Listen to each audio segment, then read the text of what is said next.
If you think must and have to are practically the same thing, you are wrong. And this is why. Now, great news! This lesson comes with a free PDF worksheet. So click up there or click the link in the description and you can download my lesson notes on this video. It comes with all the explanations, all the examples, and a test to test your knowledge on the difference between must and have to. We use both these verbs to talk about obligation, like you must do your homework or you have to do your homework, and also probability, like, wow, she got 100% on her exam. She must be clever. So sometimes these mean almost the same thing, like you must do your homework, you have to do your homework. But sometimes they don't, and they mean very different things. So to help me explain this category, which most students get confused with, I'm going to divide the lesson into 5 parts. First, we'll look at obligation in the present tense, and then obligation in the past tense, then probability in the present, probability in the past, and we cannot learn this topic without looking at topic number 5, how to use should. So let's go. We can use both must and have to in the present tense to talk about obligation, but there's one very, very important exception that I'm going to explain in this section. So first, let's look at how to use must, talking about obligation in the present tense, and we normally use this for things like rules and regulations, like you must check in 40 minutes before the time of your flight. You must wear a mask at all times in the aeroplane. We can use must in the negative to explain that something is forbidden, that it is prohibited. And to form it in the negative is very simple. Instead of must, we say must not. For example, you must not smoke inside the building, or you must not arrive late. Simple. Now we use have to in the present tense, again to talk about obligations. We don't use this so much for things that are regulations and rules, but simply things that are necessary. For example, you have to practice if you want to improve. I have to go to work early tomorrow because I have a lot to do. These are both things that are necessary. They're not regulations or rules, but they are necessary things, and that's why we use have to. Now, for the big exception in the present tense, when we use have to in the negative, it completely changes the meaning. If we use must in the negative, you must not smoke inside the building, that means that it is forbidden. But if we use have to in the negative, it means that something is not necessary, but you can do it if you want. For example, in a hotel, if we say you must not take the key with you when you leave the hotel, that means that it is forbidden to take the key outside the hotel. However, if we say you don't have to take the key with you, that means you can if you want, but it's not necessary. Do you see the difference? You must not means it's forbidden, but you don't have to means you can if you want, but it's simply not a necessity. It's not necessary. Okay, so how do we use must in the past to talk about obligation? Well, we can't. There is no past tense of must. In fact, there's no future tense, there's no conditional tense, there's no continuous tense of must. The only tense that exists of must is the present simple. You must, I must, he must, she must. We can't say I musted or I will must. No, that's not a possibility in English. So if you want to talk about obligation in the past or in the future or in a hypothetical situation with would, then we have to use have to. And to do this is very simple, but you just need to remember that you must conjugate the verb have in the expression have to. So in the future, it's I will have to. In the past, I had to. For example, we had to check in 40 minutes before our flight. We're going, but we will have to wear a mask at all times. We will have to wear a mask at all times. If you earned more money, you would have to pay more taxes. Now remember that it doesn't matter which tense we're talking about. If we say have to in the negative, like I won't have to, I didn't have to, it doesn't mean that something is forbidden. It simply means that it's not necessary. So we will have to wear a mask. That's compulsory. That's an obligation. But we won't have to wear a mask means that you can wear a mask if you want to, but it's not necessary.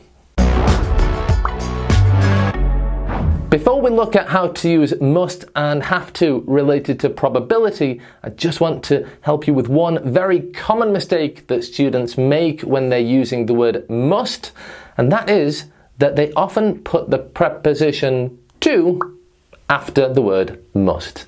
It's not necessary. After must, we simply put the verb without to, and that is a very, very common mistake. So when you say must, no preposition. You must go, I must take, he must come, she must swim, etc.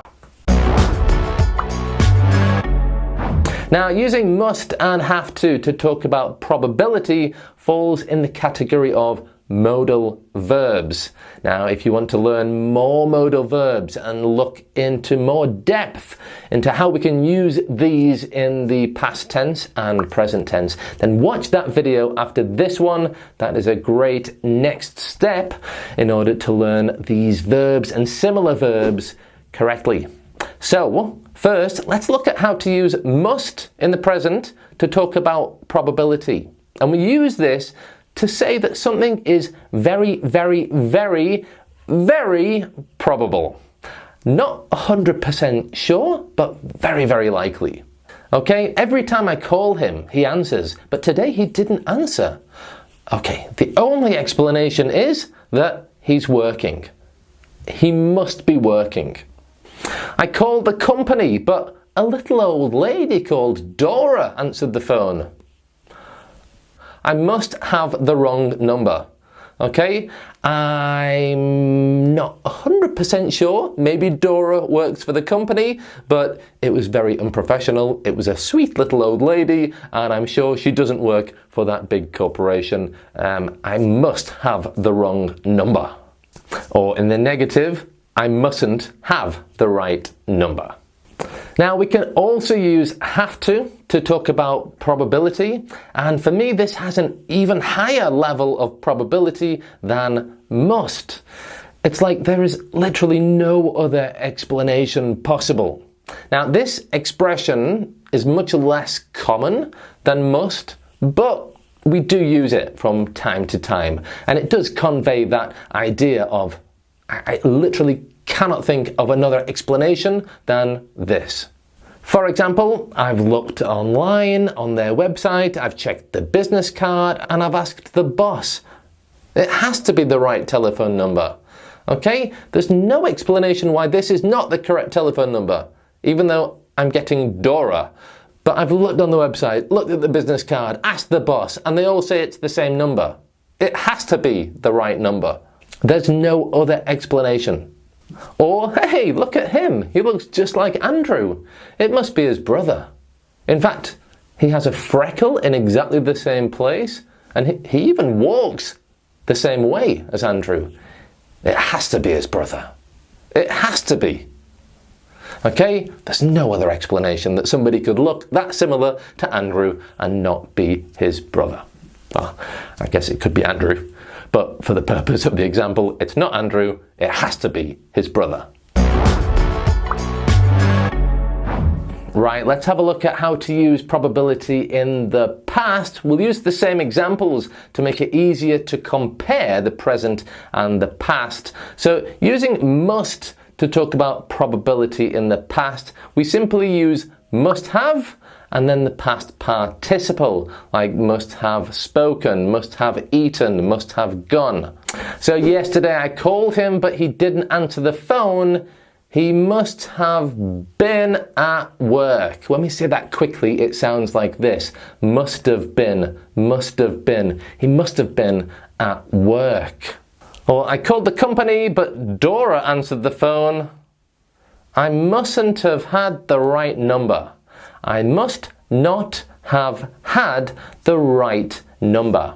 So that's the structure. It's quite advanced, but it's must have and the past participle, or must not have plus the past participle. And make sure you learn the native pronunciation of these, because when you're listening, it's very easy to not understand what people are saying simply because you're focusing on the grammar structure when you're learning it and not the pronunciation. So the pronunciation of these in the positive is must have taken, must have eaten, must have been, must have gone.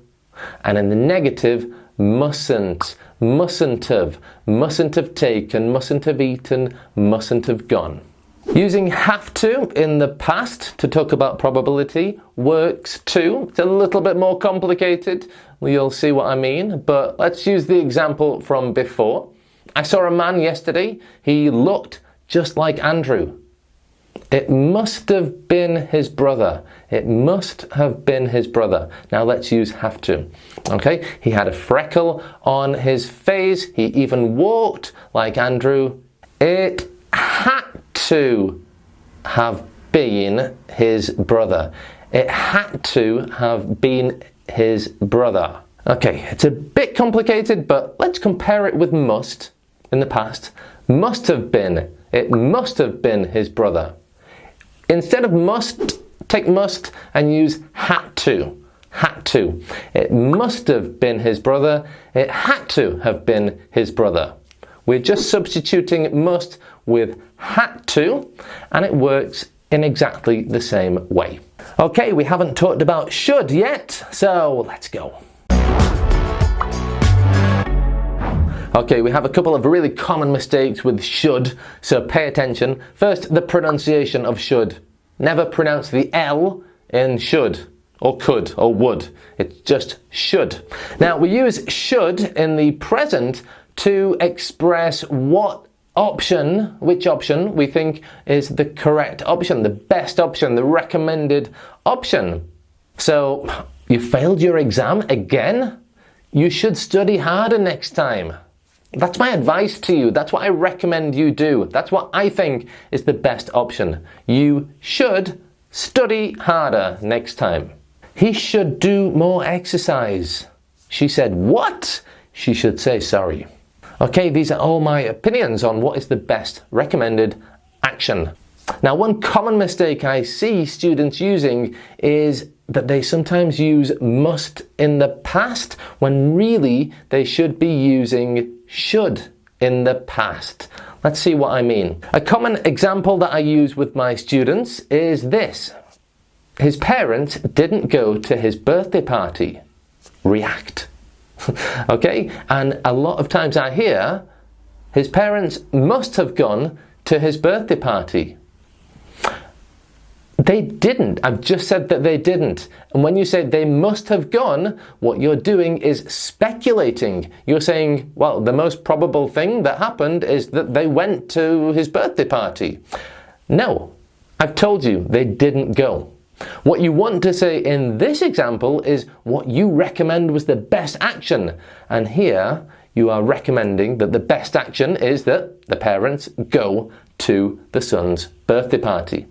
So to express this, we need should in the past, which is should have and the past participle, should have eaten, should have taken, should have gone, should have gone. His parents should have gone to his birthday party.